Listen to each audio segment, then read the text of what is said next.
Bueno, chicos, hoy vamos a arrancar y yo voy a tratar de tocar dos grandes temas en esta sesión de clase. Si no los alcanzo a tocar, pues digamos que queda como una labor de estudio independiente de ustedes tocar el segundo de estos temas, pero vamos a tratar de hacerlo en la clase de hoy. Y el primero que quiero tocar es la política exterior colombiana. Nosotros durante todo este segundo corte hemos hablado de qué son las relaciones internacionales, de para qué sirven, de cómo funcionan.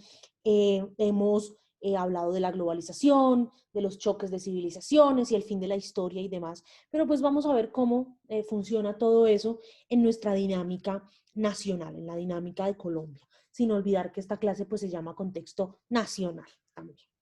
Para entender la política exterior colombiana hay que entenderla desde cuatro grandes doctrinas, es decir, desde cuatro grandes corrientes teóricas que han eh, permitido que se formule una política exterior colombiana, entendiendo, para empezar, que en Colombia no hay una política exterior de Estado. Es decir, en Colombia la política exterior cambia cada 4 años de acuerdo a las necesidades y a los intereses del gobierno de turno. No es una política exterior como la de un país como Brasil o como la de un país como Estados Unidos, que se mantiene en el tiempo, responde a los intereses nacionales, a lo que quiere lograr ese país respecto de los demás actores del sistema internacional y pues se modifica teniendo en cuenta las dinámicas coyunturales que pasan, pero en términos generales siempre es la misma. En Colombia nosotros tristemente no podemos decir que la política exterior es permanente y que ha sido la misma desde el principio de nuestra vida como nación.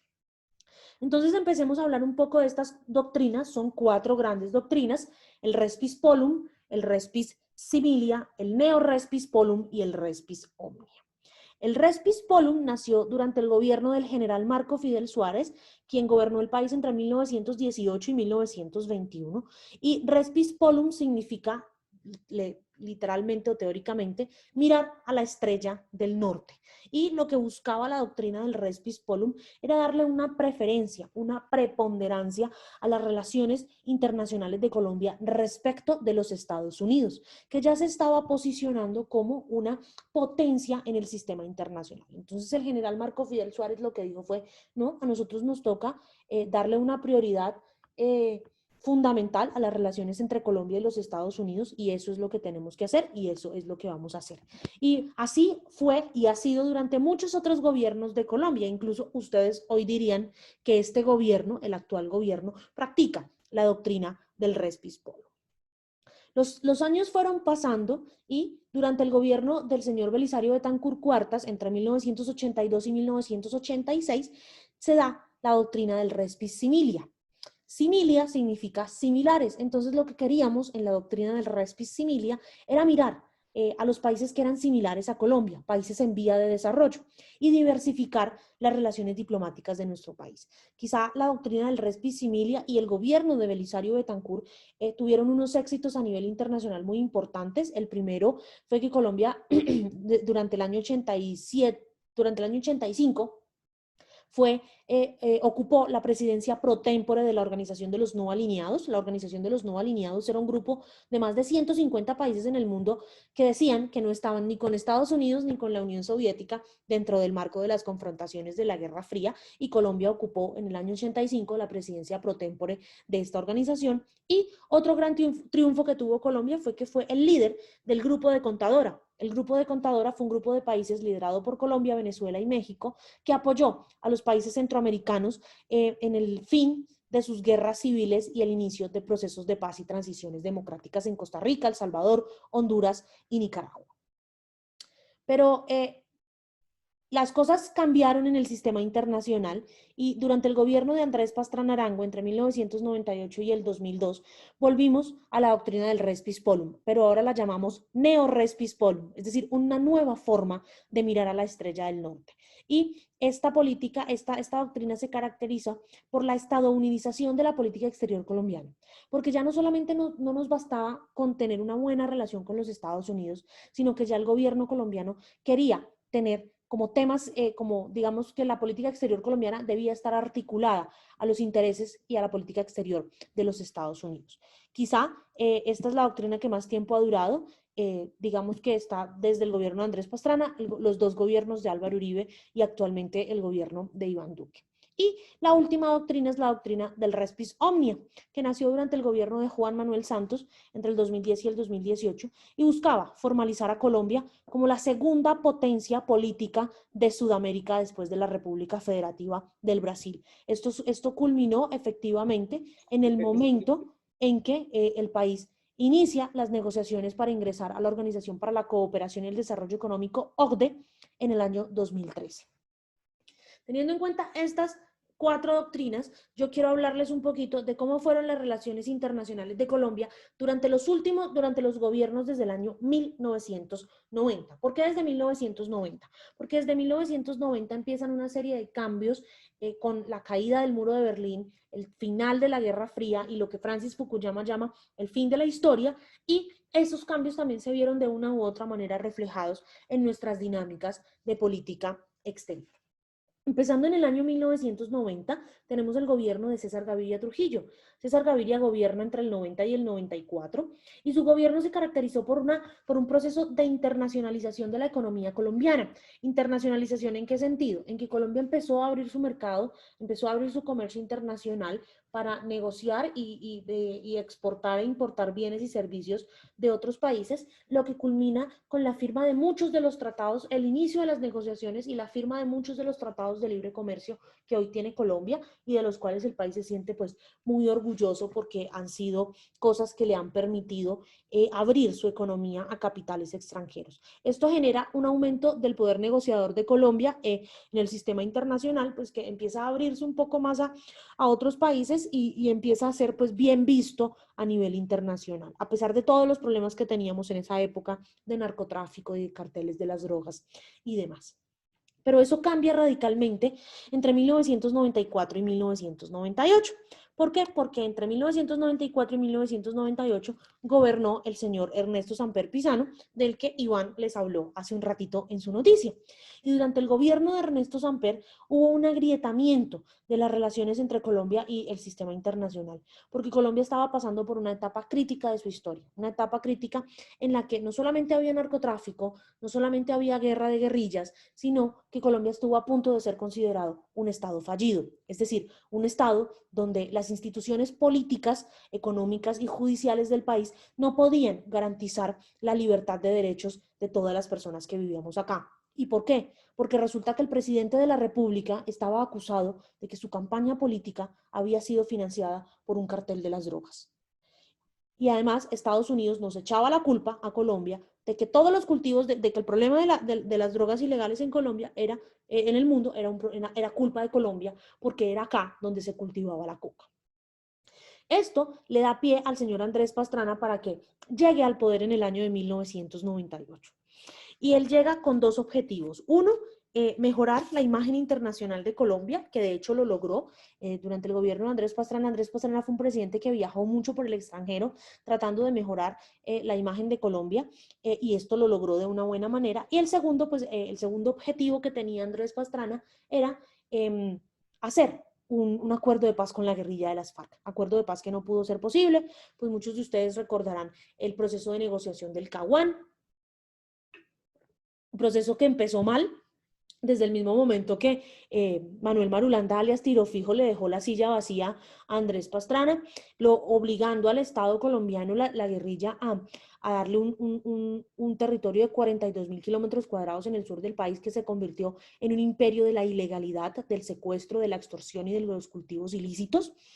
Entonces esto pues fue un fracaso total para el gobierno colombiano, pero hubo una coyuntura internacional ahí, y es que en el año 2001 pues se dieron los atentados terroristas contra las Torres Gemelas en Nueva York y el Pentágono en Washington. Y esto nos llevó a que Estados Unidos le declarara la guerra mundial a los grupos terroristas. Y dentro de esos grupos terroristas, Colombia, dentro de su doctrina del neo res pispolium y la estadounidización de su política exterior, declaró grupos terroristas, a las FARC, al ELN y a las Autodefensas Unidas de Colombia. Esto nos llevó ¿a qué? A que Estados Unidos y Colombia negociaran y firmaran el acuerdo de cooperación militar más grande de la historia de este país, el Plan Colombia. El Plan Colombia, que consistía en la entrega de millones de dólares en recursos por parte de los Estados Unidos para la tecnificación y modernización del ejército colombiano. Con este Plan Colombia, el ejército colombiano terminó siendo el tercer ejército mejor armado y mejor entrenado del mundo, después del mismo ejército de los Estados Unidos y el ejército del Estado de Israel. Esta política del Plan Colombia no se desarrolló tanto durante el gobierno de Andrés Pastrana, sino durante el gobierno del expresidente Álvaro Uribe Vélez, quien gobernó entre el 2002 y el 2010. Y aquí se da un fenómeno que se llama el fenómeno de la securitización de la política exterior colombiana. ¿Qué es la securitización de la política exterior colombiana? Este es un fenómeno que acuña la politóloga Arlene Tigner, profesora de la Universidad de los Andes, y Arlene lo que dice es que durante el periodo del 2002 al 2010, en Colombia, la seguridad nacional fue el aspecto más importante de la política interna y la política externa del Estado, porque basamos la supervivencia del país en acabar con los grupos guerrilleros. Entonces el discurso era más o menos el siguiente: Adriana, resulta que en Colombia no hay plata para salud y educación porque hay guerrilla. Entonces hay que acabar con la guerrilla para que haya plata para seguridad, para salud y educación. Ani, resulta que en Colombia a Colombia no vienen turistas porque hay guerrilla. Entonces hay que acabar con la guerrilla para que a Colombia vengan turistas.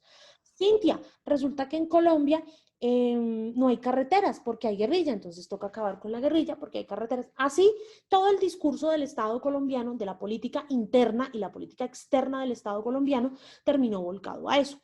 Ese fue un discurso que en su momento fue muy conveniente y que le permitió al Estado colombiano, y gracias a ese Plan Colombia, darle grandes golpes militares a la guerrilla de las FARC, diezmar a la guerrilla de las FARC de manera tal y hacer un proceso de negociación con los paramilitares, un proceso que se dio en Santa Fe de Ralito, en el departamento de Córdoba, y que culminó con la desmovilización de más de 40.000 miembros de estas fuerzas y la extradición de sus líderes a los Estados Unidos, líderes que hoy están volviendo para pagar acá las culpas que tengan.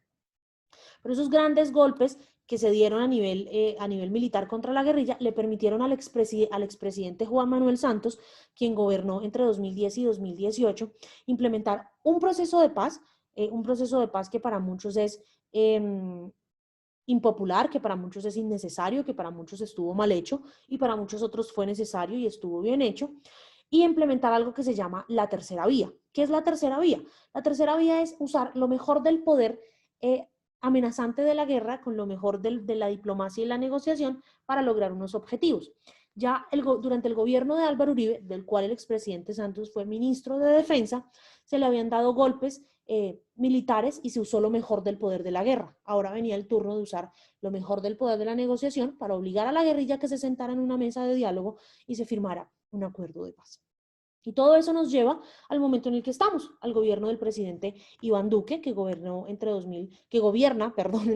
2018 y 2022, que tiene que gestionar una pandemia que no se esperaba y que, si se dan cuenta, en la presentación lo tengo entre signos de interrogación: liderazgo en América Latina, porque cuando se posesionó el presidente Iván Duque el 7 de agosto del 2018, durante su discurso, las referencias de política exterior eran única y exclusivamente a lo que estaba enfocado a acabar con la dictadura de Nicolás Maduro en Venezuela. De hecho, ese día el presidente Duque dijo: le quedan horas a la dictadura de Maduro en Venezuela.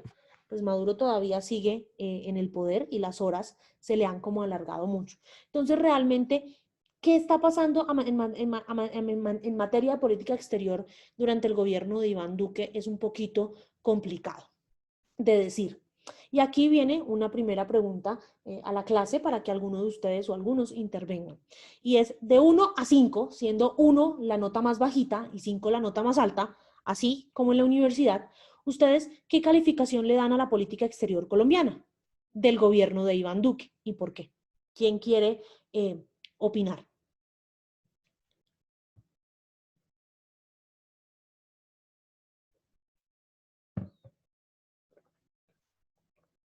Muchachos, ¿ninguno quiere opinar en esta ocasión? No sé, yo le daría como un 3. ¿Por qué, Iván? Porque vuelve a un punto de que uno ve, digamos, la política exterior colombiana totalmente sujeta a la agenda preprogramada de Washington. No siento que supongamos, de forma personal, no creo que eso, digamos, tener como estar tan alineado exclusivamente a la política norteamericana nos ha servido mucho como país. Máxime lo máximo, o sea, en mi opinión, lo que Estados Unidos se ha limitado con el tema colombiano es a darnos armas para que nos matemos entre nosotros. Eh, entonces, pues, seguir profundizando, seguir ahondando, digamos, en ese tipo, digamos, de sociedad con Estados Unidos, de la cual no, el país, digamos, no ha salido de ese escollo, digamos, del tema del narcotráfico y seguimos teniendo esa letra escarlata, eh, como que haciendo siempre, digamos, de lo mismo, no creo que, digamos, vaya uno a tener un resultado distinto, ¿no? Sí, puede ser. Pero de una u otra manera, pues el gobierno de Iván Duque, y creo que lo sabemos, sigue como unas órdenes, ¿no? Por decirlo así, de su jefe y líder político, que es el expresidente Álvaro Uribe. Y yo pienso que la intención de Duque ha sido buena, pero pues no ha podido, ¿no? O no sé cómo interpretarlo realmente. Oscar, ¿cómo estás? Buenas tardes, adelante. Hola, buenas noches, compañero. Profe, ¿cómo estás? Gracias, profe. No, pues yo creo que mi calificación merecería en el sentido, profe, y echando un poquito para atrás o harto para atrás, el estado de las relaciones internacionales de Colombia han sido meramente clientelistas, ¿no? Directamente por favores políticos se ganan embajadas Así y es. con el texto directamente que la profe puso, donde la idea es promover los cargos de carrera, ¿verdad? La diplomacia de carrera, la gente que ha estudiado sobre ello, eso nunca se tiene en cuenta. Personas que han estudiado toda la vida relaciones internacionales, por ejemplo. Y que Tengo están una de profesor, compañera. y que están de profesores de contexto nacional y global. Exacto. Yo tengo una compañera en la Superintendencia de Servicios que está conmigo repartiendo resoluciones y estudió la carrera también, contexto internacional. Entonces, ahí es donde uno ve por dónde es que va el país. Si eso es para pagar favores, quiere decir que las relaciones internacionales poco y nada importa. Eso la verdad no es prioridad, no es agenda. Entonces, cuando nos cerramos y nos enconchamos hacia adentro, porque lo que importa es mandar hacia adentro y no lo hacia afuera, pasa, por ejemplo, lo de el embajador de Uruguay, San Clemente, o Sí, pasa la nefasta asignación a la OEA, si no estoy mal, del ex procurador Ordóñez, donde ha negado algunas cosas que están directamente denunciando muchos grupos internacionalmente y él las ha omitido. Entonces, la verdad, sí es que dando tumbos y lo bueno o algo que estamos hablando de este tema de la globalización, profe, es que ya no es como antes, ya no es en la época de Samper, Pastrana, que poco importaba Colombia o no se sabía nada. La verdad es que gracias pues a la globalización, volviéndolo a decir, mucha gente a nivel internacional sabe qué está pasando en Colombia y no necesita que se lo diga el representante de la OEA en Colombia o el embajador en Washington de Colombia, o sea, fatal, ha sido algo perverso. Entonces ya hay como una especie de opinión internacional más educada, ¿sí? Sin necesidad que tenga que ver pues con la línea del gobierno que le diga qué está pasando en Colombia, sino que es muy fácil ver qué está pasando en Colombia y ya no se puede tapar el sol con un dedo a nivel internacional. Sería lo único moral de todo esto que es nefasto. Yo me apego a las palabras que dijo la profesora hace 15 días, que no hay, la verdad es que no hay una política internacional y las decisiones actuales, como apoyar a Donald Trump, palabras de la misma docente, han sido nefastas y van a ser nefastas para el país.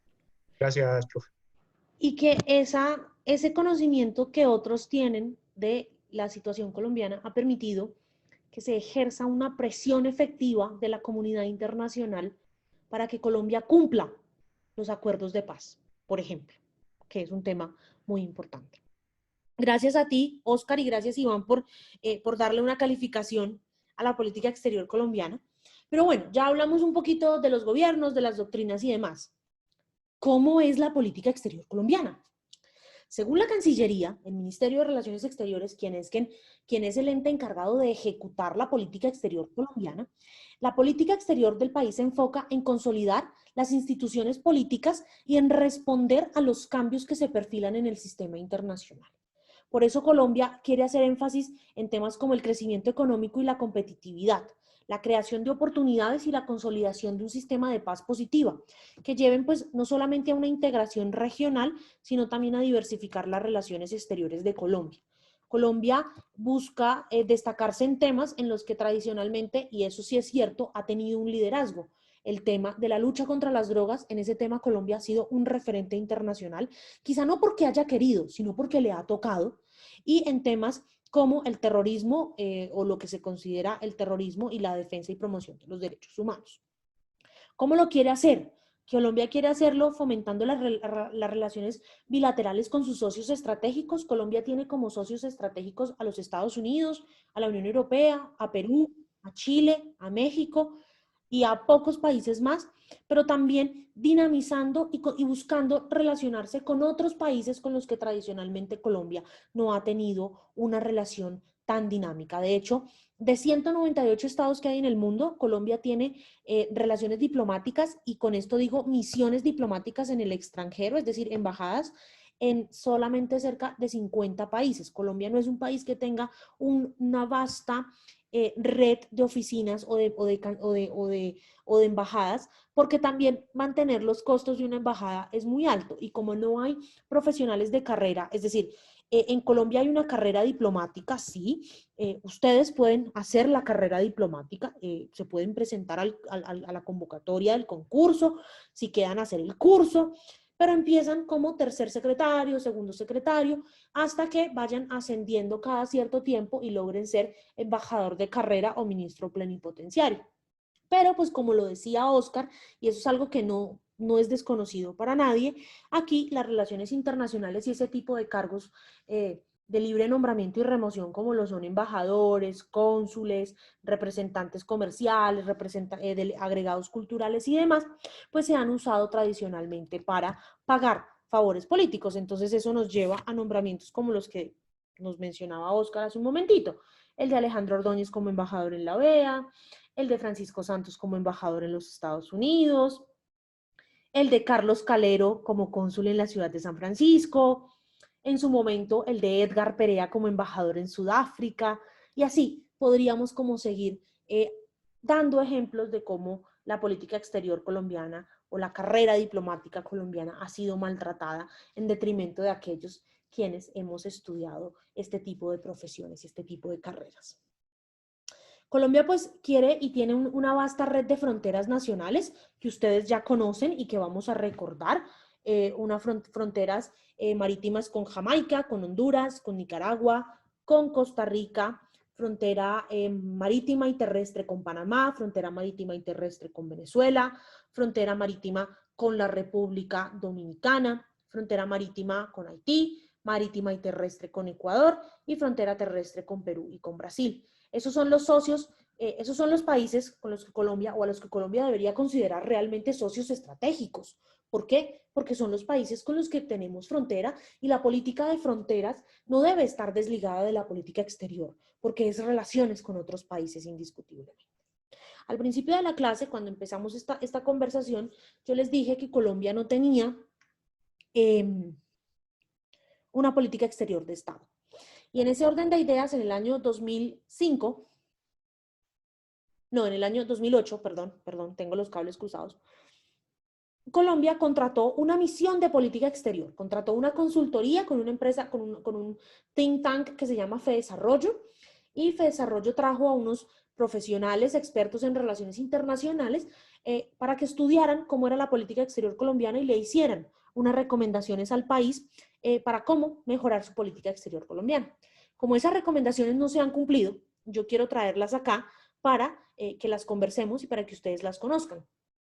La primera recomendación que le hizo la misión de Colombia, la misión de política exterior a Colombia fue: Colombia tiene que tener una política exterior de Estado. Es decir, la política exterior de Colombia no puede ir cambiando día tras día, año tras año, gobierno tras gobierno.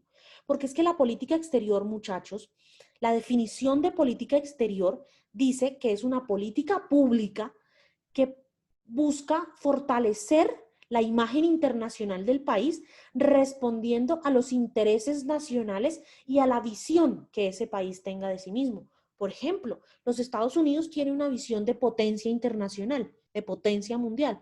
Pues esa es la forma en cómo ellos han buscado enfocar su política exterior. Y así debería hacerlo Colombia. También, en ese orden de ideas, Colombia debe redefinir su política de fronteras. Colombia no puede seguir definiendo la política de fronteras desde Bogotá, porque la política de fronteras tiene que hacerse en las regiones, tiene que hacerse en Venezuela, en Cúcuta, tiene que hacerse en Nariño, tiene que hacerse en el Chocó, tiene que hacerse en La Guajira, tiene que hacerse en San Andrés, porque es en las regiones donde se presentan las dinámicas fronterizas. Las fronteras no deben ser entendidas, y esto lo tomo de la profesora Socorro Ramírez, una de las personas que más sabe de relaciones internacionales en este país, como solamente un pedazo de tierra o un pedazo de una porción de agua. Las fronteras son entes vivos. Las fronteras son entes donde hay unas dinámicas económicas, unas dinámicas sociales, unas dinámicas culturales, y hay que entenderlas como tal. El gobierno colombiano debe expedir un documento COMPE sobre derechos humanos. En Colombia, el tema de derechos humanos está regulado por algo que se llama el bloque de constitucionalidad, y eso está muy bien, que los tratados de derechos humanos sean superiores inclusive a la misma constitución, pero eso no se cumple efectivamente. Entonces hay que hacer un documento de política económica y social pues, que hable sobre la regulación de los derechos humanos. Colombia tiene que trabajar en establecer canales efectivos de comunicación con sus países vecinos.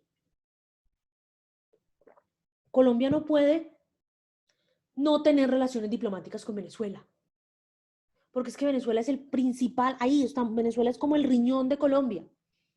Y en este momento, donde hay una crisis migratoria, donde hay más de 1.800.000 venezolanos viniendo hacia Colombia, tenemos que tener una relación dinámica con Venezuela. Tenemos que podernos entender con Venezuela. Porque es que el problema de la migración no es un problema de nosotros, es un problema de ellos, y nosotros no se los podemos resolver.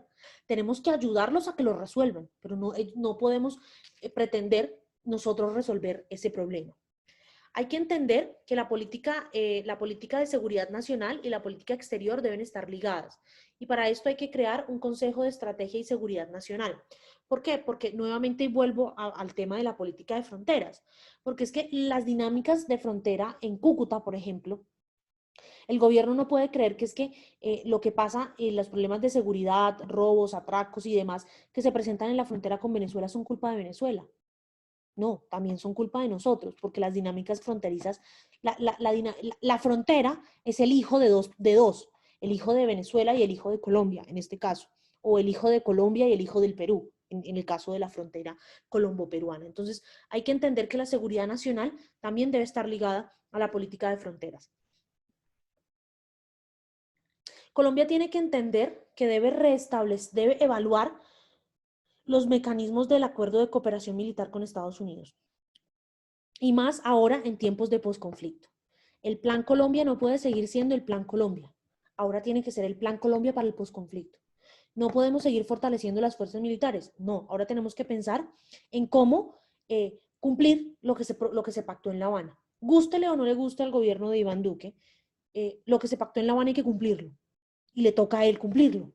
Entonces tienen que mirar cómo también se evalúa ese acuerdo de cooperación militar. Justamente ahorita, esta tarde estaba viendo en las noticias que a Iván Duque lo van a llamar a un acto de desacato, creo que es, yo no sé de términos jurídicos, por haber permitido la entrada de unos militares estadounidenses sin permiso del Congreso. Acá, para que entren fuerzas militares de otros países, el presidente tiene que tener el permiso del Congreso. Y pues por la pandemia el presidente no lo pidió y entraron los soldados norteamericanos. Este año se cumplen los 100 años de la lucha contra las drogas y Colombia debía organizar una cumbre que no se pudo organizar por la pandemia. Pero Colombia tiene que entender que debe promover instancias regionales e instancias globales para discutir este tema del narcotráfico. Porque es que el tema del narcotráfico, señores y señoritas, no es culpa de Colombia solamente. Y el tema del narcotráfico no debe ser entendido como un tema de terrorismo o de crimen organizado. Para mí, y esto es una opinión muy personal, el tema del narcotráfico debe estar ligado a un problema de salud pública y a un problema económico. donde hay una oferta y hay una demanda. Nosotros producimos porque tenemos quien nos compre. Si no tuviésemos quien nos comprara, de pronto no produciríamos coca. Otro tema muy importante es que Colombia debe avanzar en su inmersión en la cuenca del Pacífico. ¿Por qué? Porque Colombia tiene costa en el Océano Pacífico, es parte de una organización que se llama la Alianza del Pacífico, pero no tenemos relaciones dinámicas con China, con la India, con Corea, con Tailandia, con todos estos países donde está la innovación, donde está la tecnología, donde está la cooperación. Entonces tenemos que empezar a dinamizar nuestras relaciones con la cuenca del Pacífico. Aprovechar nuestras buenas relaciones con México, con Perú, con Chile, para ingresar al foro Asia-Pacífico. Y finalmente, otra recomendación que nos hacía la misión era que debíamos convertir el medio ambiente en uno de los ejes principales de nuestra política exterior. ¿Por qué? Porque es que resulta que Colombia tiene parte del Amazonas, que es el pulmón del mundo.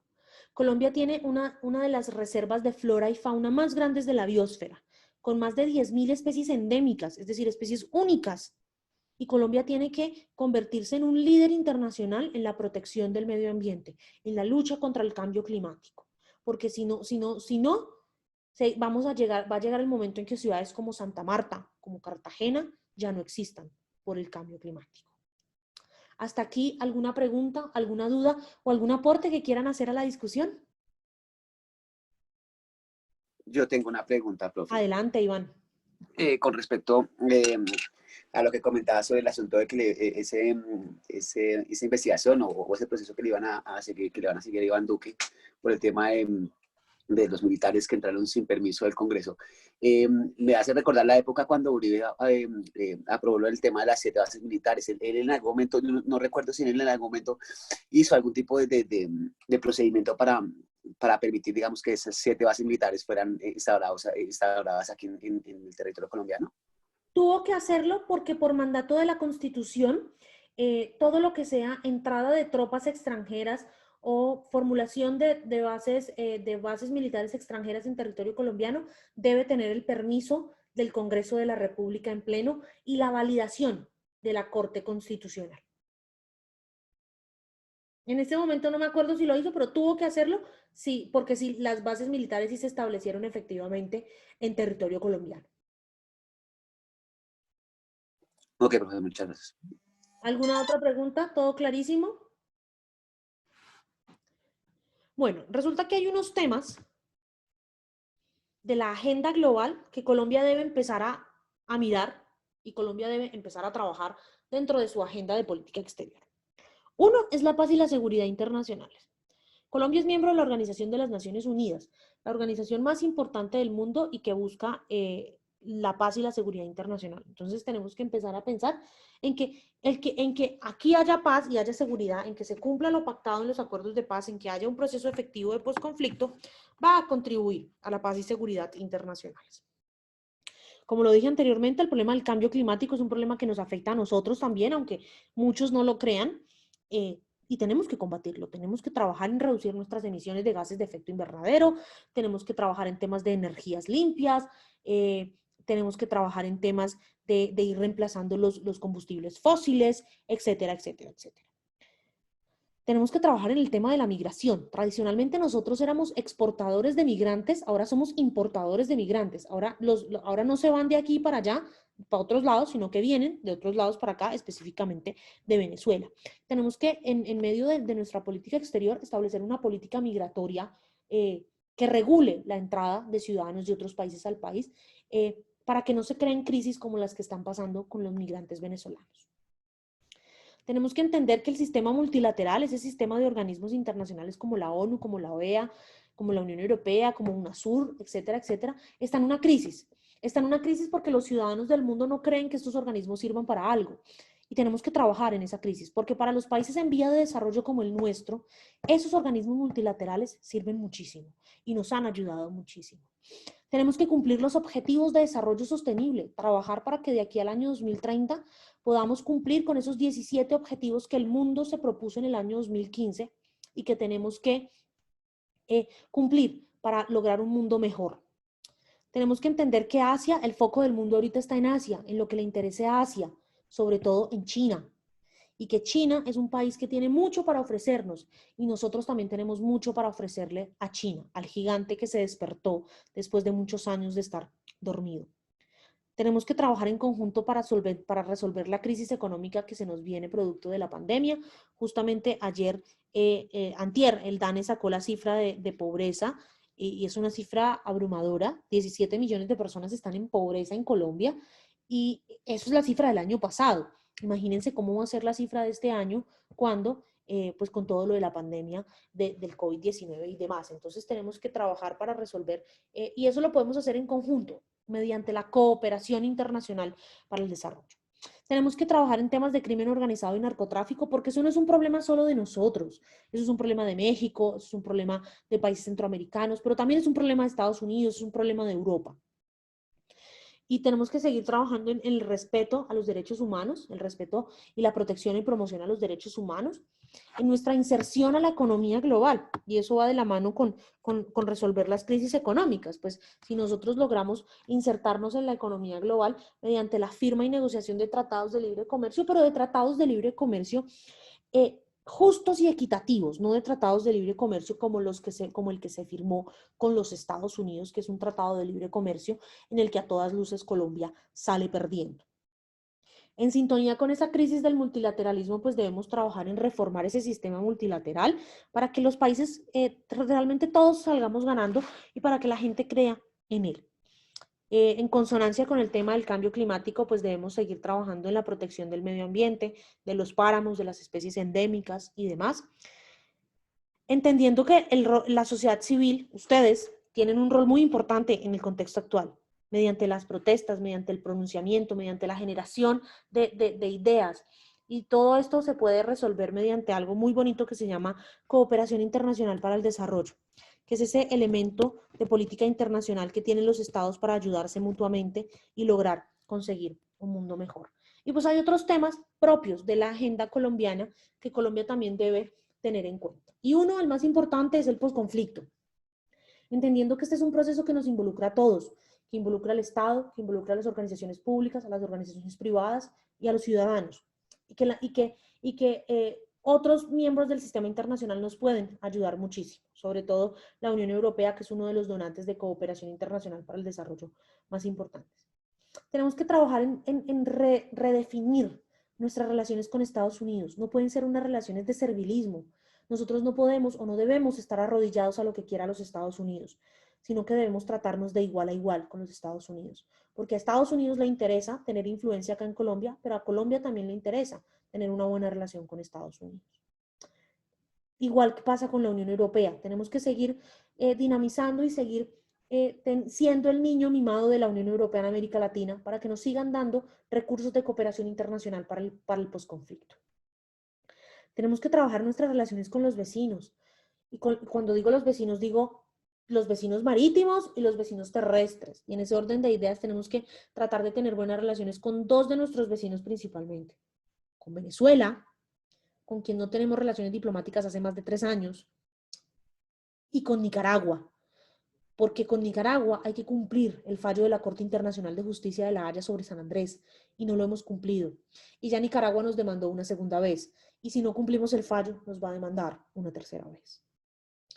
Tenemos que entender que somos parte de algo maravilloso que se llama el Gran Caribe. El Gran Caribe es ese grupo de países que tienen costa en el Mar Caribe y que va desde México hasta Salvador de Bahía en el Brasil. Somos un país caribe. Tenemos que tener relaciones con todas esas islas que también nos pueden dar muchas cosas. Muchas veces nosotros creemos como Estado que en materia de política internacional solo sirve tener relaciones con Estados Unidos y la Unión Europea. Y no es así. Hay tantos países que tienen tanto para ofrecernos que nosotros estamos desperdiciando todas esas islas del Caribe. Por ejemplo, Jamaica tiene uno de los mejores programas para estudiar inglés en materia de intercambios académicos y nosotros no lo aprovechamos. Y allá no se aprende inglés normalito, se aprende inglés británico. ¿Y por qué no lo estamos aprovechando? Estudiar inglés en Jamaica es muy, muy barato.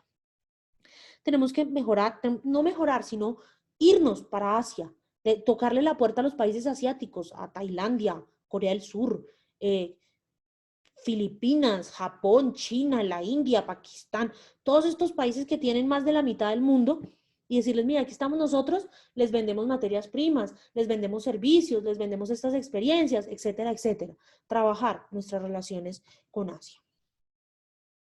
Y todo esto enmarcado dentro de ¿qué? Dentro de algo que se llama los Objetivos de Desarrollo Sostenible, que son 17 logros, 17 cosas que se ha propuesto alcanzar el mundo de aquí al año 2030, pasando por poner fin a la pobreza en el mundo, erradicar el hambre, que todos los ciudadanos tengan salud y bienestar integral, y no me refiero solamente a salud física, sino también a salud mental, que haya educación de calidad en todos los niveles, que haya equidad e igualdad de género, que todos podamos tomar agua limpia y que tengamos sistemas de saneamiento básico en todos los países del mundo, que haya energía no contaminante, que todos tengamos desarrollo, crecimiento de trabajo decente, que la industria innove, que haya una reducción de las desigualdades, es decir, que los pobres, no es que los pobres son más pobres y los ricos más ricos, sino que todos tratemos de crecer por igual, que haya ciudades y comunidades sostenibles, amigables con el medio ambiente, donde haya parques, donde podamos respirar aire puro,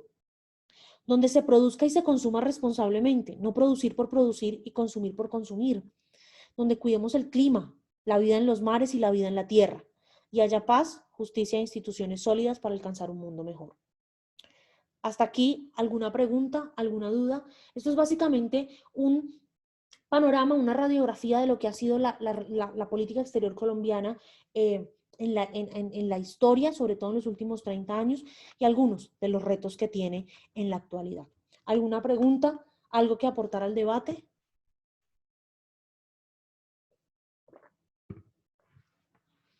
¿No? Entonces, voy a continuar con el otro tema que les dije que tenía pendiente para conversar con ustedes el día de hoy y que es muy, muy importante también que podamos compartir. Y es un tema del que ya hablamos en la presentación anterior, y es la paz y la justicia transicional. Yo aquí no les voy a hablar del proceso de paz con la guerrilla de las FARC, de lo que se negoció en La Habana, del referendo, porque eso ustedes ya lo saben, eso ustedes ya lo conocen, eso ustedes ya lo vivieron. Pero antes yo voy a hablarles es de ese mecanismo de justicia que nació producto de ese proceso de paz. Pero antes de empezar, yo quiero hacerles dos preguntas. Primera pregunta, para ustedes, ¿qué es la paz? Y segunda pregunta, ustedes, ¿cómo contribuyen a que haya paz? Los escucho. Mayra, buenas noches y adelante. Hola, profe, buenas noches. Profe, pues para mí la paz más que todo es como armonía y respeto, ¿no? Pienso que son las bases esenciales en cuanto a un país, en cuanto a un hogar, en cuanto a una relación. Eh, Pienso que sí, se basa más que todo es en respeto. Para mí, pues eso es la paz. Perfecto. ¿Y cómo contribuyes tú? Ya te doy la palabra, Kevin. Mayra, ¿cómo contribuyes tú a que haya paz? Respetando, siendo tolerante, se me olvidó la palabra, tener empatía también por las problemáticas de los demás. Muy Pienso que bien. así, profe, se va conformando la paz. Súper. Gracias, Mayra. Y ahora vamos a escuchar a Vale. Kevin. Kevin. Profe, ¿cómo está? Buenas noches. Qué pena la voz, pero es que ando un poquito mal de salud. No te preocupes, ¿qué tienes? Profe, al parecer pues tengo el virus, pero estamos esperando las pruebas y eso, a ver qué. Bueno, esperemos, crucemos los dedos para que no sea eso y espero que te mejores pronto. Dios quiera, profe. Profe, yo considero que paz es una palabra muy, es una, sí, una palabra muy, que abarca muchas cosas, ¿sí? Como lo dijo la compañera anteriormente, también puede ser vista como respeto y tolerancia, pero creo que influyen muchos aspectos más sociales, ¿sí? Digamos que la paz puede ser como en un principio que no exista guerra en una sociedad, pero pues la paz también tiene que ver con la violencia de género, la pobreza, la desigualdad social. Son muchos aspectos que entran en esta palabra. Entonces se me hace que es un poco difícil de definir, pero a grosso modo considero que es el poder vivir en armonía todos sin realizar cosas que nos afecten mutuamente a nosotros, ¿sí? Como Muchas sociedad. gracias, Kevin. Muchas gracias, Mayra. La paz no es la ausencia de conflicto, muchachos, porque el conflicto es inherente al ser humano. La paz es poder vivir en unas condiciones de estabilidad y respeto mutuo que nos permitan a todos disfrutar de nuestros derechos fundamentales. A raíz de ese proceso de paz que se hizo en Colombia, entre el gobierno colombiano o el Estado colombiano representado por el gobierno de Juan Manuel Santos y la guerrilla de las FARC, surgió un enfoque, es el enfoque de la justicia transicional. ¿Qué es la justicia transicional? La justicia transicional son aquellas medidas políticas y judiciales que se usan para reparar las violaciones masivas de derechos humanos en países que están haciendo una transición, que puede ser una transición de un conflicto armado a un proceso de paz, de allí las medidas judiciales, o en países que están haciendo una transición de una dictadura a una democracia, de allí las medidas políticas. Y este proceso de justicia transicional tiene 4 características principales: la verdad, la justicia, la reparación y las garantías de no repetición. La verdad, entendida como la creación de comisiones de la verdad que le cuenten al país, que le cuenten a la sociedad qué fue lo que pasó, por qué pasó, qué lo causó y qué consecuencias trajo eso, no solo para las víctimas, sino para toda la sociedad. Muchas veces nosotros creemos que los afectados por un conflicto armado interno son solo las víctimas, pero la sociedad en general, de una u otra manera, en menor medida, por supuesto, se ve también afectada, porque eso genera unas condiciones de seguridad e inseguridad en los países de las que de una u otra manera todos los ciudadanos nos vemos afectados. Justicia, entendida como la persecución y juzgamiento de los criminales, con penas alternativas. ¿Por qué con penas alternativas?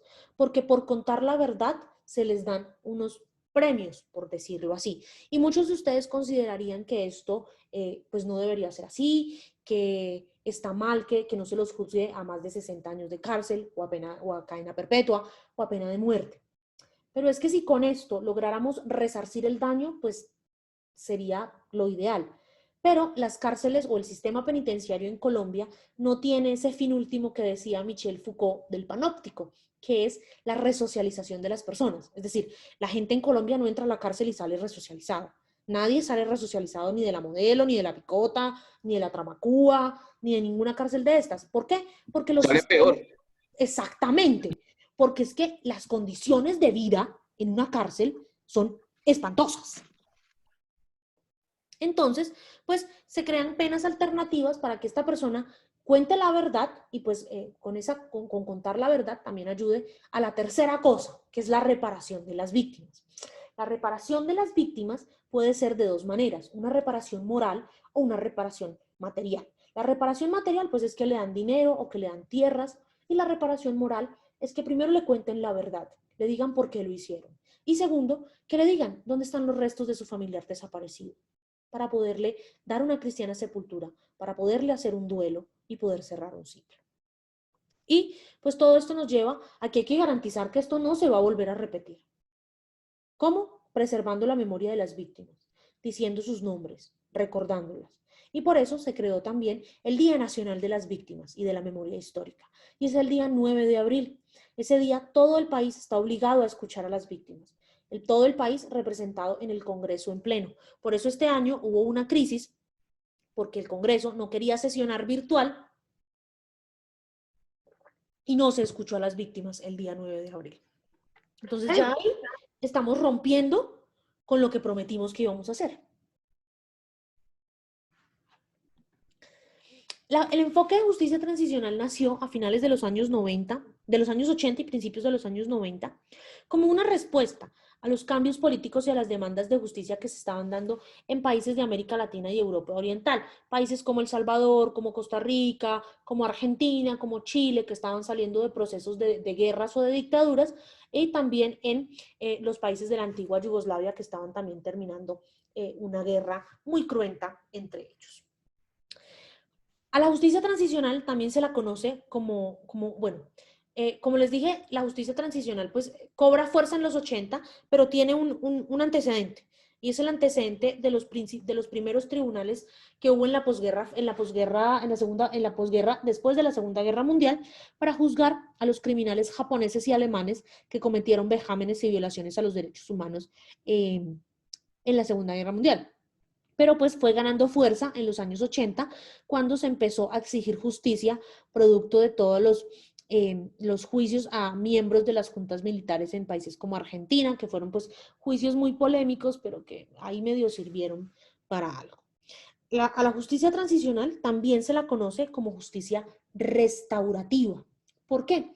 Porque el objetivo de la justicia transicional es restaurar unos derechos, cumplir con unos derechos y otorgar unas condiciones de paz y de estabilidad en el mundo de una u otra manera que permitan que esos países vuelvan a un estado normal. Por eso se llama justicia transicional, porque no es una justicia que dura toda la vida. Esos sistemas de justicia transicional tienen un límite de tiempo para actuar y para cumplir. En el caso del proceso de justicia transicional colombiano o de la Justicia Especial para la Paz, tiene un plazo máximo de 10 años, ampliable por 5 años más para cumplir con su mandato. Es decir, en total serían 15 años. Después de 15 años, la Justicia Especial para la Paz desaparece y ya seguimos con nuestro sistema de justicia normal. Como les dije, hay unos antecedentes y hay unos tribunales de justicia que han sido pues icónicos en el mundo por algunas cosas. El primero es el Tribunal Internacional de Nuremberg en Alemania, que surge después de la Segunda Guerra Mundial, donde se van a juzgar pues a los criminales nazis, a los criminales japoneses y alemanes, pues que cometieron estos vejámenes en los campos de concentración y demás. ¿Quién se inventó este tribunal?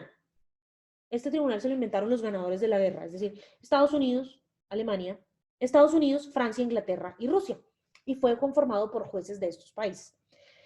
Este tribunal de Nuremberg también fue una forma de decirle a aquellos dictadores que andaban por el mundo en esa época: vea, usted sigue cometiendo violaciones a los derechos humanos, aquí hay un tribunal que lo va a juzgar, lo va a condenar. Usted va a tener que pagar por eso. Entonces, este tribunal pues impuso condenas muy fuertes, condenas de cadena perpetua, de más de 60 años de cárcel, incluso de pena de muerte. Y fue como una forma de decirle al mundo: aquí se hace justicia. No tuvo un proceso de reparación como tal, realmente. La única forma de reparación fue la creación del Estado judío en 1948 por parte de las Naciones Unidas, pero eso también desencadenó en otras cosas un poquito graves, que son pues todas las guerras y todos los conflictos que ha habido entre entre los países árabes e Israel. Hubo otro tribunal, que es el Tribunal Internacional para Ruanda, que se creó producto de una resolución del Consejo de Seguridad de las Naciones Unidas, de la resolución 955 del año 1994, que buscaba juzgar a los responsables del genocidio racial que hubo en Ruanda, en un país de África, entre los Hutus y los Tutsi. Este tribunal, al contrario que el Tribunal de Nuremberg, eliminó la pena de muerte, porque ya se creía que había habido mucha guerra, mucha muerte en Ruanda, mucho derramamiento de sangre para seguir matando gente, inclusive para hacer justicia. Lo bueno de este tribunal fue que fue uno de los antecedentes más importantes para la creación años después de la Corte Penal Internacional, y que facilitó en mayor o menor medida un proceso de estabilidad en la región, en Ruanda, que hace parte de una región muy conflictiva en África, que es la región de los Grandes Lagos, donde aún hoy en día todavía persiste uno de los grandes conflictos internacionales de la historia, el conflicto de la República Democrática del Congo. Si quieren conocer un poco más a fondo cómo fue todo el proceso del Tribunal de Nuremberg, pueden verse una película que se llama Los Juicios de Nuremberg. Es una película más o menos del año 90 que relata cómo fue todo el proceso de creación, juzgamiento y finalización de los tribunales internacionales de Nuremberg. Y en el caso de Ruanda, del Tribunal Internacional para Ruanda o de la guerra del genocidio en Ruanda, pueden verse una película terriblemente sangrienta, pero muy bonita, que se llama Hotel Ruanda. No todos los procesos de justicia transicional funcionan. Y ese es el caso de las violaciones a los derechos humanos en Chile. En Chile, en el año de 1979, un grupo de militares derrocó al presidente Salvador Allende, un grupo de militares encabezado por el señor Augusto Pinochet, y empezó una serie de violaciones a los derechos humanos que tuvieron su punto más álgido durante los siguientes 12 meses al golpe de Estado. Violaciones a los derechos humanos que obligaron al Nobel de Literatura Pablo Neruda a huir del país, a exiliarse.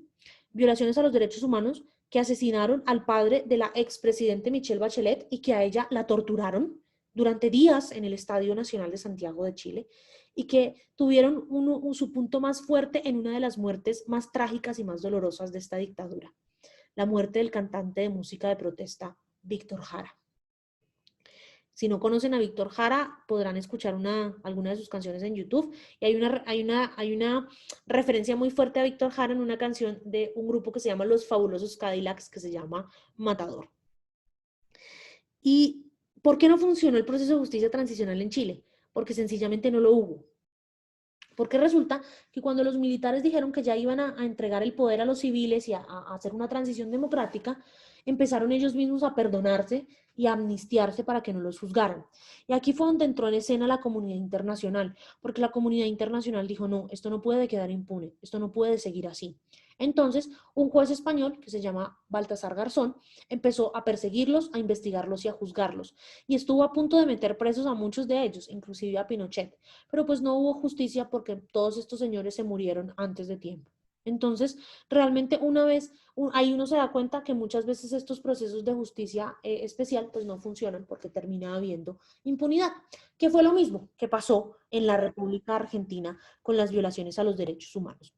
A finales de los años 70, un grupo de militares encabezado por el general Jorge Rafael Videla derrocó al gobierno de María Estela Martínez de Perón y cometió también unas violaciones muy fuertes a los derechos humanos, iniciando también una generación de niños robados en Argentina, de los hijos perdidos de la dictadura, y pasó exactamente lo mismo que en Chile. Cuando ya los gobernantes los militares iban a entregar el poder a los civiles, pues empezaron a amnistiarse, a perdonarse y a hacer un borrón y cuenta nueva en la historia del país, y hubo muchísima impunidad. En Argentina hubo menos impunidad que en Chile porque los sucesivos gobiernos peronistas que llegaron al poder después de la dictadura empezaron de una manera pues muy tardía a juzgar a algunos de los militares, incluso a juzgar a algunos de ellos post-mortem, porque ya muchos de ellos, como Videla, por ejemplo, se habían muerto. Otro tribunal internacional que ha tenido lugar en el mundo es el Tribunal Internacional para la Antigua Yugoslavia, que se creó como producto de la finalización de la Segunda Guerra de los Balcanes, que fue una guerra muy cruenta, fue una guerra muy dura, en donde se cometieron violaciones a los derechos humanos terribles hacia la comunidad albanesa, kosovar, bosnia, croata, macedonia, por parte de los serbios, quienes los serbios fueron los primeros que empezaron a utilizar a las mujeres como herramienta como botín de guerra, porque los serbios tenían el mismo delirio de los nazis, y era que ellos eran la raza más importante de la región, y empezaron a violar a las mujeres bosnias, albanesas, kosovares, quienes eran musulmanas, para que tuvieran hijos serbios y limpiar la raza. Todo esto sucedió ahí en las narices de la Unión Europea, y pues cuando la Unión Europea se dio cuenta que la cosa se puso fea, y se dio cuenta hace 25 años en la masacre de Srebrenica, que es un pueblo de Bosnia y Herzegovina, en donde en un solo día los serbios mataron a más de 25.000 personas a sangre y fuego. Fue una masacre horrorosa. Cuando la Unión Europea se dio cuenta, llamó a la OTAN y le dijo a la OTAN, hágame el favor, vaya e impone la paz allá y los obliga a que firmen unos acuerdos de paz, y los vamos a llevar a un tribunal internacional, que es el Tribunal Internacional para la Antigua Yugoslavia, que juzgó a muchos de estos personajes, a muchos les dio cadena perpetua y muchos otros ni siquiera se aguantaron y terminaron suicidándose con cianuro en la cárcel.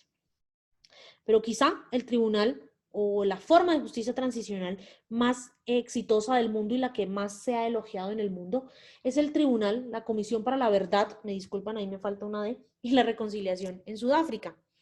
En Sudáfrica hubo un proceso que se llamó el proceso del apartheid, donde pues la mayoría negra de la población era discriminada por la minoría blanca de la población. Cuando un señor que se llama Nelson Mandela, se llamaba Nelson Mandela, llegó al poder, pues Nelson Mandela empezó a hacer que la gente se perdonara. ¿Y cómo hacía que Una la bestia gente se se mata. perdonara? Pues resulta que Nelson Mandela pues decía, ¿para qué los vamos a meter presos? Pues es que meter preso a nadie eso no arregla nada. Empecemos a hacer que hablen.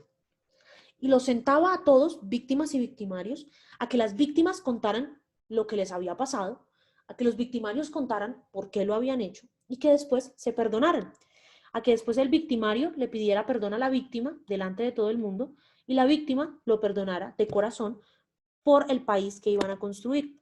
Hubo muchas críticas a este proceso porque decían que el hecho de que las víctimas contaran su verdad era una forma de revictimización.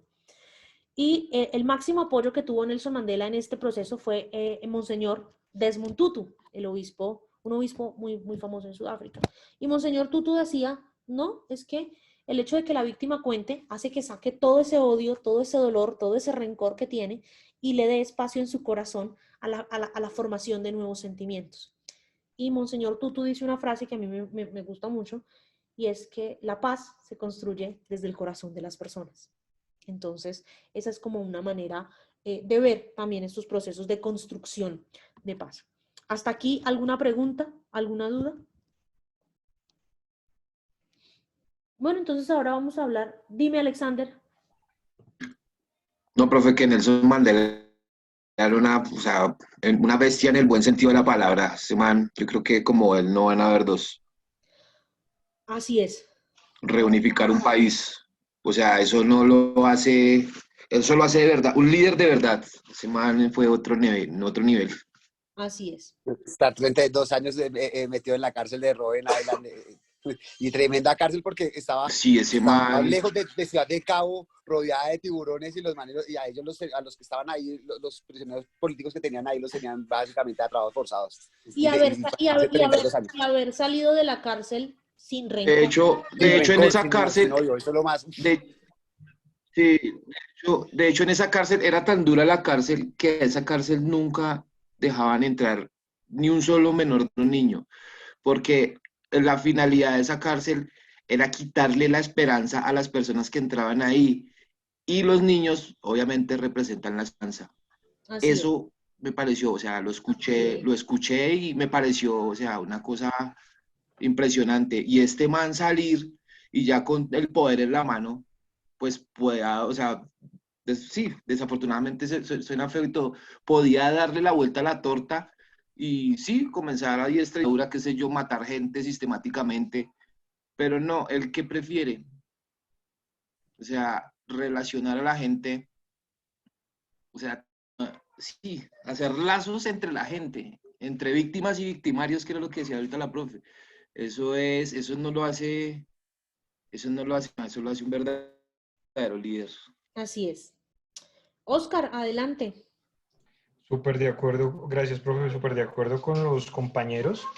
Y hay varias frases, sobre todo una que el día que lo liberaron, toda África pues se sonunció los tambores de toda África. Y otra es que así como dicen de Mahatma Gandhi, que Albert Einstein alguna vez dijo que las generaciones futuras no van a creer que personas como esas estuvieron en la Tierra, yo creo que con Nelson Mandela pasará lo mismo.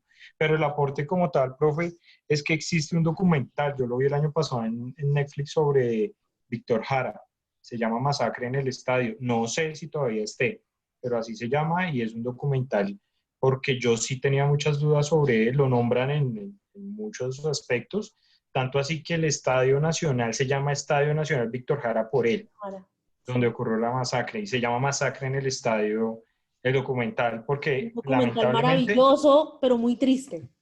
es un crimen que aún está, como dijo la profe, impune, como muchos, como el de Jaime Garzón, por ejemplo, por nombrar uno. Gracias, profe. Sí, vamos a mirar si está en Netflix de una vez para que se lo vean. Espere a ver. Yo me lo vi también el año pasado, pero sí, todavía Como lo está en quitan a Netflix. Se veces. llama Ah, ok. Masacre en Profe, el Estadio. Ahí está, sí. hablando de esas cosas, hay un podcast de Diana Uribe que Maravilloso se también. llama Viaje a Sudáfrica. Viaje a Sudáfrica. Ella habla, o sea, llega a Sudáfrica y ella habla de, obviamente tiene que hablar de mucho de Nelson Mandela. Entonces es bacanísimo como ella habla relata sobre la vida de Nelson Mandela y sobre lo que sucedió allá. Es muy bueno, se lo recomiendo. Se llama Viajes de Diana Uribe. Muchas gracias, Alexander y Oscar, por las recomendaciones. Vamos a hablar un poquito pues, del proceso de justicia, de la justicia transicional en Colombia.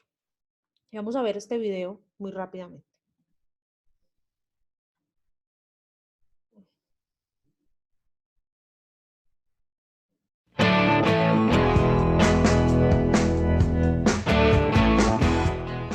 ¿Usted conoce qué es la Jurisdicción Especial para la Paz, conocida como la JEP?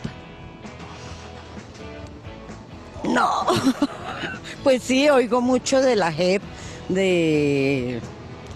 pero ¿qué? A ver, no. No, la verdad no. Es una unión de varios países para llevar un acuerdo con los de la FARC. Al tema de los jueces especiales para la paz, lo he escuchado, pero no lo manejo muy bien. Pues la verdad no lo conozco. La Jurisdicción Especial para la Paz. Todo el mundo habla de ella como si la conociera, pero en realidad aún existen muchas dudas. Por eso, en este capítulo de Más Verdad, Menos Cuento, queremos explicarles a grandes rasgos qué es, para qué se creó y cómo funciona la famosa JEP. Lo primero que tiene que saber es cómo se creó. Cuando la guerrilla de las FARC y el gobierno nacional estaban negociando la paz en La Habana, Cuba, una de las grandes preocupaciones de las víctimas era que miles de delitos que se cometieron en la guerra quedaran en la impunidad. En Colombia, el 98% de los crímenes quedan en la impunidad. Por eso era tan importante garantizar el acceso a la justicia. Así que en uno de los puntos del acuerdo quedó estipulado que el Estado, a partir de un nuevo modelo de justicia, debía investigar y juzgar a quienes cometieron los grandes crímenes en el conflicto armado. ¿O qué pensaron? ¿Que eso se iba a firmar y se iba a dejar de lado la violencia sexual, las tomas guerrilleras, las masacres, los falsos positivos? No. Si se hiciera así, se vulnerarían los derechos de las víctimas y Colombia incumpliría con tratados internacionales que prohíben las amnistías a la antigua, es decir, borrón y cuenta nueva. Por eso es tan importante crear la JEP. Como la justicia ordinaria no fue capaz de resolver los delitos que se cometieron en el conflicto armado, ahora le toca a esta nueva justicia juzgar a los máximos responsables y aclarar qué fue lo que sucedió. Para esta tarea, la JEP tiene un plazo de 10 años, con una ñapa de 5 más si ve que no alcanza. Ahora vamos al otro punto. ¿Cómo funciona la JEP? Lo primero que tiene que saber es que está conformada por 38 magistrados, es decir, 38 jueces que se van a encargar de investigar y de sancionar a los máximos responsables que cometieron delitos atroces en el conflicto armado. Y estos 38 magistrados están divididos en las 3 salas y un tribunal que tiene esta jurisdicción. Esta parte es un poquito complicada, pero a grandes rasgos se encargan de varios momentos del proceso judicial. Estas instancias se llaman así: Sala de Definición de Situaciones Jurídicas, Sala de Amnistías e Indultos y Sala de Reconocimiento de Verdad y Responsabilidad. Y está el Tribunal de Paz. Ahora bien, ¿a quiénes juzga la JEP? No como a cuento que es un tribunal de guerrilleros, porque si bien sí juzga a los excombatientes de las FARC, también va a juzgar a los militares y también a los civiles. Pero ojo, los civiles solamente pueden ser juzgados si ellos deciden comparecer voluntariamente. Importante, y esto por favor que no se les olvide, ningún expresidente puede ser juzgado por la JEP. No, ninguno. También deben conocer otros puntos muy importantes en esta justicia restaurativa. Lo primordial acá es conocer la verdad. Entonces pasa que a mayor verdad y reconocimiento, menores penas. Si los responsables aceptan y reconocen una verdad plena y temprana, es posible que no vayan a la cárcel. Pero si no lo hacen, pueden llegar a recibir sanciones de hasta 20 años de prisión. Y ustedes se preguntarán si esto es impunidad, porque a los ojos de la justicia tradicional probablemente sí lo sea. Pero para las víctimas que han durado 20, 30 y hasta 40 años buscando la verdad, esta es solamente una motivación para que quienes cometieron delitos en el conflicto armado por fin cuenten qué fue lo que sucedió. La JEP ya comenzó a trabajar y tiene abiertos 7 casos para esclarecer crímenes como el secuestro, el reclutamiento de niños y niñas, el genocidio de la Unión Patriótica y los falsos positivos. Además, priorizó la verdad de lo que sucedió en las regiones del Urabá y el norte del Cauca y en 3 municipios de Nariño. Entonces, recapitulemos. 1. La JEP es un tribunal que se creó después del acuerdo de paz y que se encargará de juzgar los delitos más graves cometidos en la guerra. 2. Puede juzgar a exguerrilleros, militares y civiles que son responsables de los delitos que se cometieron en el conflicto armado. Y 3. Sí habrá sanciones, no necesariamente la cárcel. Eso dependerá del nivel de verdad que aporten quienes están sometidos a esta justicia. Esperamos que este clip le haya servido. Si tienen más dudas, no olviden en contactarnos en nuestras redes sociales. Esa es la justicia especial para la paz. Ese es el sistema de justicia transicional que tenemos en Colombia y que ha sido objeto de muchas críticas. ¿Por qué? Porque es que resulta que, a diferencia de otros países donde ha habido conflictos armados y procesos de paz, en Colombia no ha habido un solo proceso de paz. En Colombia han habido múltiples procesos de paz en diferentes momentos de la historia, y esto ha generado que de una u otra manera los procesos de justicia transicional sean a retazos. Empezando por los últimos 10 años, donde Colombia tiene pues la mayor experiencia en justicia transicional de su historia, con la creación en un primer momento de la Ley de Justicia y Paz, la Ley 975 de 2005, que fue la que permitió la desmovilización y juzgamiento de los grupos paramilitares. Y de ahí en adelante pues se han venido dando una serie de leyes, como la Ley 1592 de 2012, la Ley 1448, que es la Ley de Víctimas, o la Ley 1424, que es la Ley de Justicia y Paz. Entonces, todo esto ha generado que en Colombia pues haya muchas leyes, y a veces con muchas leyes es muy difícil legislar y hacer las cosas de la mejor manera posible. Quizá la única diferencia de todos estos procesos de justicia transicional es que el proceso en el que estamos actualmente incluyó a las víctimas, porque las víctimas pudieron ir a La Habana, Cuba, ir a sentarse con la guerrilla de las FARC, ir a sentarse con el gobierno nacional y exponer su punto de vista. Y no solamente las víctimas como un todo, sino también se hizo con enfoque de género y enfoque de diversidad sexual. Entonces esto es muy interesante y permite mucho pues que de una u otra manera haya un elemento diferenciador. Hablar de paz, muchachos, es hablar de un tema difícil, es hablar de un tema polémico, pero es un tema del que todos tenemos que hablar y que todos tenemos que conocer, porque un pueblo que no conoce su historia, y lo dijimos la primera semana de clase, está inefablemente condenado a repetirla. Y nosotros no debemos esperar que sea el Estado el que cumpla y el que haga paz, o que sea la guerrilla la que cumpla y haga paz. La paz empieza en cada uno de nosotros, mediante el respeto, mediante la tolerancia, mediante abrazar las diferencias, abrazar la diversidad del otro. Y por eso, la actividad de esta semana, de la semana 10 de la plataforma, que la van a poder hacer individual, en parejas o hasta en grupos de 3, tiene que ver con que ustedes escriban un texto de mínimo 3 páginas y máximo 5, donde me cuenten a mí y me respondan la siguiente pregunta: ¿cómo contribuyen ustedes a la construcción de paz y reconciliación en Colombia? Aquí quiero leer a los futuros abogados, a los futuros arquitectos, a los futuros administradores, a los futuros ingenieros, a los futuros licenciados, pero sobre todo al ciudadano que hay en cada uno de ustedes. La próxima semana, esta actividad va a estar abierta desde el día de hoy hasta el próximo viernes a las 11:59 de la noche.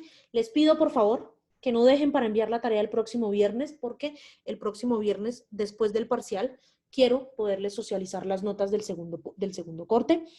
El próximo viernes nos vemos acá a las 6 de la tarde para darles las indicaciones del segundo parcial. En el segundo parcial entra lo que hemos visto en las semanas 6, 7, 8, 9 y 10 del campus virtual. En todas las semanas están las presentaciones, las grabaciones de clase, las lecturas. Entonces, yo ya les envié a sus correos electrónicos por grupos la nota del debate. Entonces, si no hay ninguna otra pregunta, yo me despido de ustedes por esta noche. Me alegra volverlos a ver después de 15 días. Profe, que quería molestarla. Es que yo Dime, tuve Kevin. un inconveniente con el tema del video. No pude enviarlo por la plataforma y lo que hice fue, es que me quedó muy pesado. Entonces lo que hice fue, ¿cómo se dice? O sea, pues lo subí a Drive y le agregué a su merced a Drive. No sé si su merced lo pudo ver, pues yo lo puse, digamos, pues en el tiempo, digamos que era, pero no lo pude subir a la plataforma. No, yo sé que lo tengo ahí, Iván, pero sin decirte mentiras, tengo como 60 correos electrónicos de 60 videos por ver y no los he empezado a ver. Este fin de semana es que voy a dedicarme a ver a mis estudiantes. Pero sí, ahí está. Yo también había tenido un problema con la subida del video y yo le había pedido el favor a una compañera, una amiga, que te enviara un correo de mi parte. Yo estaba en un lugar donde no tenía señal y eso, ¿sí? Entonces, Pero yo no recibí ningún correo hablándome de ti, que los correos, o sea, los correos que yo no he leído son los que tengo en los que me enviaron los videos, esos no los he visto, pero los demás sí los respondí todos la semana pasada y no tengo ningún correo tuyo. sí, profe, no de mí, sino, pues, por eso te digo, viene de un correo que si quieres te lo dicto o sea, para que tú lo veas o no sé cómo hacer, profe, porque ahí está precisamente, o sea, yo le pedí el favor a ella que te enviara eso antes del plazo para que ¿Cómo es el correo? El correo es, espérame un segundo, ya te digo.